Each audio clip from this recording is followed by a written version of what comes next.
When they built this mill, they promised to install a wastewater treatment system, but they didn't.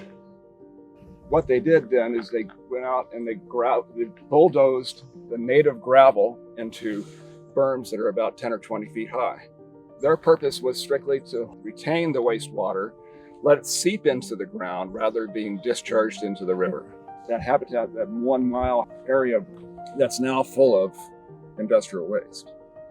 You can't see it. It's kind of buried under the ground and covered with weeds, but it's there, just the same.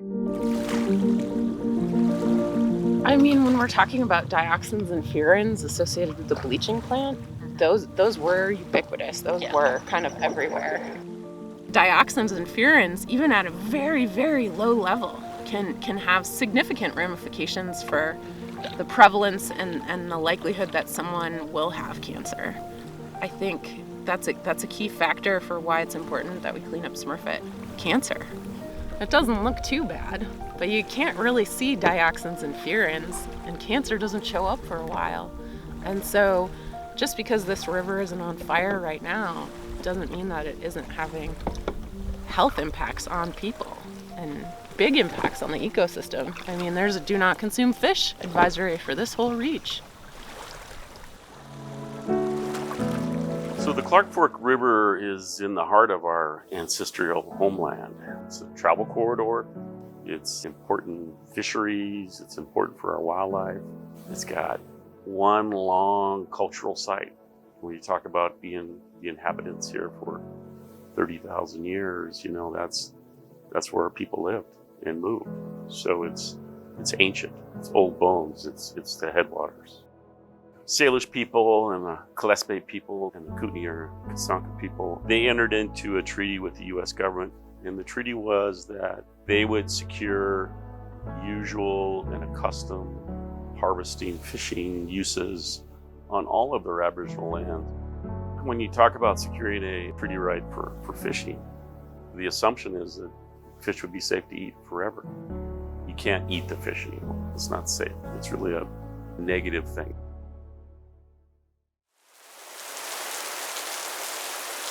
When the floodwaters began to rise in the year 2018, we in Missoula County government became extremely concerned knowing what the berms at the Smurfit site were protecting. Living through it, we had no idea exactly what those impacts would be.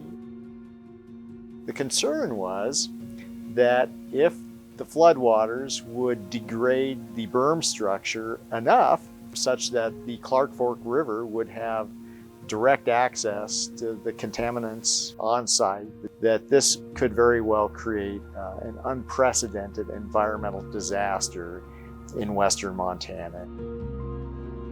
But how much better it would be if we actually cleaned up the site such that we did not have to worry about these poorly engineered structures that were never meant to serve the function of a levee. This is a big, big site, and so it will be expensive to clean up, but that's just the nature of pulp mills. Here you've got a 4-mile reach on a major river where you have an opportunity to restore a tremendous width of riparian floodplain. Those opportunities just don't come along. We have an opportunity to bring something back. We need to have more connectivity. We need to make sure that these floodplains are resilient, riparian areas are functioning, the best water quality and water flows that we can possibly have. The Smurfit-Stone pulp and paper mill has been polluting the Clark Fork River for more than 50 years. It's time to clean it, and it's time to clean it now.